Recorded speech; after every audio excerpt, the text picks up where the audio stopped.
Comme pour un sportif de haut niveau, la réussite réside dans la préparation. Entendez par là qu'il faut respecter certaines grandes étapes. La première étape, incontournable mais informelle, c'est de bien réfléchir avec son entourage sur l'opportunité de créer son entreprise. Car cela aura des impacts forts vis-à-vis de la vie de famille. Ou encore, c'est réfléchir sur ses capacités à devenir chef d'entreprise. Est-ce que je suis bien fait pour cela? En deuxième lieu, c'est l'étude de marché. C'est identifier les besoins du marché et être certain qu'on est en adéquation avec le marché par rapport aux produits et services que l'on souhaite vendre.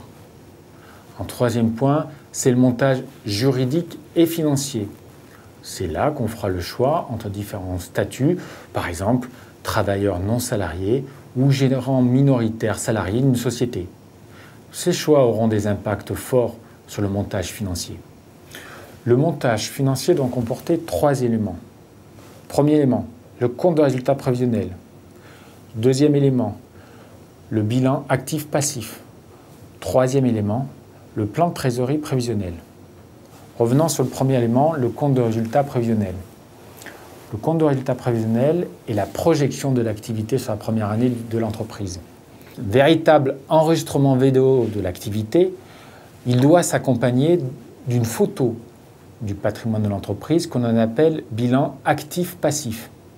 Actif, c'est ce que l'entreprise possède. Passif, c'est comment l'entreprise doit financer ce patrimoine. Le bilan actif-passif est l'occasion au chef d'entreprise de faire le point sur ses investissements et ses financements. La troisième pièce du dossier, c'est le plan de trésorerie. Le créateur d'entreprise doit savoir les entrées et les sorties sur la première année pour permettre aux banquiers de mettre en place les financements court terme adaptés pour lancer l'entreprise. Enfin, la dernière étape qui est la plus simple, c'est le centre de formalité d'entreprise, le CFE, où le créateur d'entreprise va pouvoir immatriculer la société.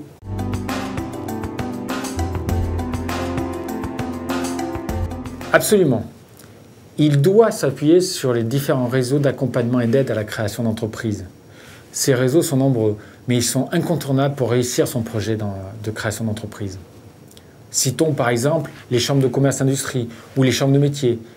Ces organismes, dits chambres consulaires, vont pouvoir aider le porteur de projet dans son étude de marché. On peut aussi compter sur l'aide des plateformes d'initiatives locales, des collectivités, de Pôle emploi, mais aussi sur l'aide de France Active, d'Entreprendre en France, d'Oseo. Enfin, une pièce maîtresse, c'est l'expert comptable. L'expert comptable est une des clés de réussite pour le créateur d'entreprise. Une fois seulement avoir vu et rencontré l'ensemble de ces structures et de ces partenaires, alors c'est le rendez-vous avec le banquier. La discussion avec le banquier va permettre de synthétiser l'ensemble des étapes. Le banquier va poser des questions, va essayer de décerner les contradictions.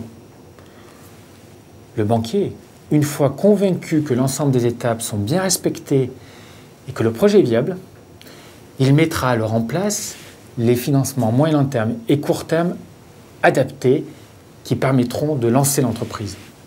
Bref, il faut du temps pour préparer son projet de création d'entreprise. Le parcours semble difficile, mais c'est une bonne préparation, un échauffement à la course de fond qui attend par la suite le chef d'entreprise. Et j'aimerais finir par un témoignage personnel.